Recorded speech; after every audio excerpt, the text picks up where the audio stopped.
राजा त्रिशंकु के पुत्र हुए महाराज हरिश्चंद्र। बंधुओं जानते हो, राजा हरिश्चंद्र ने सत्य का आचरण किया, सत्य को ही सदा धारण किया, झूठ नहीं बोला। जिसको जो वचन दे दिया वो उन्होंने पूरा किया। एक बार की बात है, राजा हरिश्चंद्र तपस्या यज्ञ कर रहे थे। भगवती जगदम्बा माता दुर्गा के मन में विचार आया कि राजा हरिश्चंद्र सत्य में दानवीर और सत्य आचरण करने वाले हैं या झूठ बोलते हैं। तो जगदम्बा ने परीक्षा ले ली हरिश्चंद्र की। पहुंच गए दरवाजे, ब्राह्मण को भेज दिया भेष बदल करके। कहा राजा हरिश्चंद्र को, आप दानवीर हैं, जो मांगेंगे वो देंगे। हरिश्चंद्र ने कहा, आप जो मांगे वो मैं देने के लिए तैयार हूं। ब्राह्मण देवता ने कहा, देखो सत्य सत्य बोलो, मैं जो मांगू वो आप देंगे या नहीं देंगे। हरिश्चंद्र ने कहा, मैं जो आप कहेंगे वो मैं देने के लिए तैयार हूं। ब्राह्मण देवता ने कहा, देखो दान देने के लिए संकल्प मैं करवाऊंगा और मुझे वचन दो, मैं जो मांगूंगा आप देंगे। सत्यव्रत ने कहा, हरिश्चंद्र ने कहा, मैं वचन देता हूं, आप चाहे मेरा राज्य मांगे, मैं आपको राज्य देने के लिए तैयार हूं। और ब्राह्मण देवता ने कहा, ठीक है, तो आप अपना सर्वस्व राज्य मुझे दान में दे दीजिए। हरिश्चंद्र को तनिक भी सोचने का समय नहीं लगा। हाथ पर जल उठाया और हाथ पर मुद्रा रख करके संकल्प करने लगे। ब्राह्मण देवता ने कहा, राजन, जिसका दान दे रहे हो उसका संकल्प, उसी वस्तु से संकल्प। राज्य का दान आपने मुझे दे दिया तो ये जल हमारा है, और जल यदि बाहर कहीं से ले आओगे तो इसमें रखा मुद्रा धन हमारा है। इस राज्य में जो भी धन वैभव संपदा है वो मेरी है। मेरे ही दान के दिए हुए वस्तुओं से तुम संकल्प करोगे, ये कहां का धर्म है? आप धर्मज्ञानी हैं। इसलिए हे राजन, संकल्प का नियम होता है, जो वस्तु हम दे रहे हैं उसका दशांश हाथ पर होना चाहिए। ये शास्त्र कहता है, दशांश हाथ पर हो, दशांश भेंट हो संकल्प पर। राजन, आप संपूर्ण राज्य दे रहे हो तो राज्य के मूल्य का दशांश आपको संकल्प पर देना होगा। राजा को लगा, मेरे पास तो अब फिर कुछ रहा ही नहीं। मेरे माथे का मुकुट, गले का हार, हाथ के बाजूबंद, स्वर्ण आभूषण, रत्न वैभव, सब कुछ तो इसी राज्य का है। मैं जन्म लिया तो कोई सोना चांदी वैभव लेकर नहीं आया था। ब्राह्मण देवता को कहा, मुझे कुछ समय दिया जाए। राजा हरिश्चंद्र को ब्राह्मण देवता ने समय दिया कि इतनी अवधि के भीतर आप जो करें, जैसे करें, वचन दिया है तो उस वचन के तहत आपको संकल्प लेना होगा। राजा हरिश्चंद्र अपने पुत्र रोहित को साथ लेकर और अपनी पत्नी को लेकर के काशी आ गए। और काशी के घाट पर राजा हरिश्चंद्र मुर्दा जलाने की नौकरी करने लगे। दशाश्वमेध घाट, जहां 24 घंटे अग्नि जलती है। आप सब बनारस जो जाएंगे वहां दर्शन करना घाट का, लाइन लगती है मुर्दों की।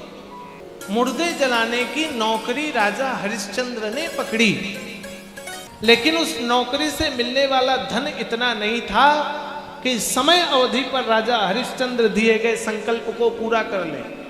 तो राजा हरिश्चंद्र ने अपनी पत्नी को कहा कि आप या तो कोई विवाह अन्यत्र कर लें, नहीं तो मेरा संकल्प पूरा न होने का दोष पाप आपको लगेगा। पत्नी कहती है, 7 जन्मों का संकल्प लिया है, आपका संकल्प पूरा कराने की जिम्मेदारी मेरी भी बनती है। तो पत्नी दासी बन गई। भगवती ने लीला चक्र रचा, दासी बनने के लिए तैयार हुई। और जहां दासी बनी वहां वो जाने लगी अपने बेटे को साथ लेकर। तो वह स्वामी कहने लगा कि मैंने दासी के रूप में तुमको स्वीकारा है, तुम्हारे पुत्र को नहीं स्वीकारा। यदि तुम पुत्र को साथ लेकर के जाओगी तो काम कब करोगी? काम में मन तो रहेगा नहीं, बच्चे को खिलाने पिलाने में मन रहेगा। और चलो बच्चे को खिलाओगी पिलाओगी नहीं तो भोजन तो कराओगी। हम तुम्हें 2 वक्त की रोटी देंगे, उस 2 वक्त की रोटी केवल तुम्हारे लिए है। हम इतना पैसा नहीं दे सकते कि तुम्हारे बच्चे का लालन पालन हो जाए।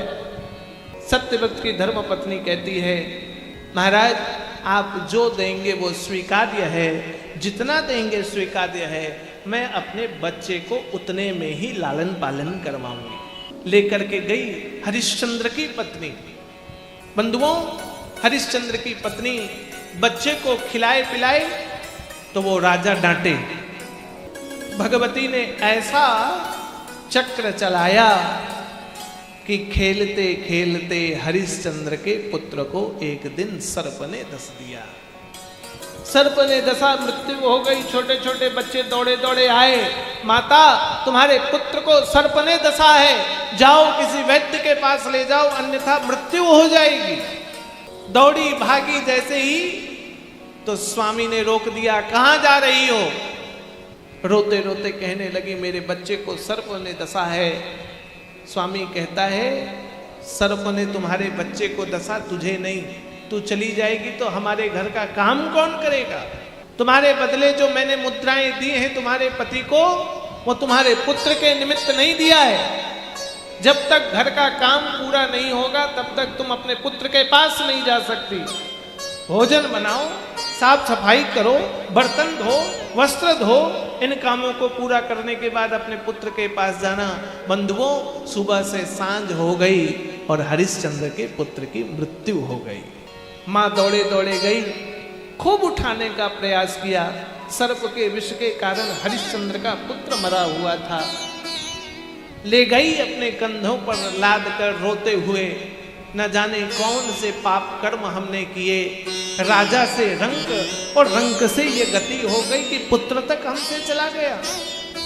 घाट पर पहुंची तो देखा हरिश्चंद्र मुर्दा जलाने के लिए लकड़ी बेचते हैं। लकड़ी बेचने का काम जिस स्वामी ने दिया है उसने साफ कहा है कि किसी को भी बिना मूल्य लिए लकड़ी नहीं देना है। आज महाराज हरिश्चंद्र और उनकी पत्नी के पास अपने पुत्र के दाह संस्कार के लिए लकड़ी नहीं है, बच्चे को किस कफन में लपेटे उसके लिए वस्त्र नहीं है। तो हरिश्चंद्र की पत्नी ने अपने तन का आधा वस्त्र फाड़ करके कर चुकाया और बच्चे के लिए लकड़ी प्राप्त की। माता ने अपनी साड़ी फाड़ी और बंधुओं चिता सजाई गई, बच्चे को उसमें लिटाया। राजा हरिश्चंद्र भी अंदर से टूट गए और उस चिता को जैसे ही जलाया तो उन्होंने चिता को देखते हुए माफी मांगी ब्राह्मण देवता से कि हम आपके संकल्प को पूरा करने में असमर्थ हैं। मैं मुंह दिखाने लायक नहीं रहा।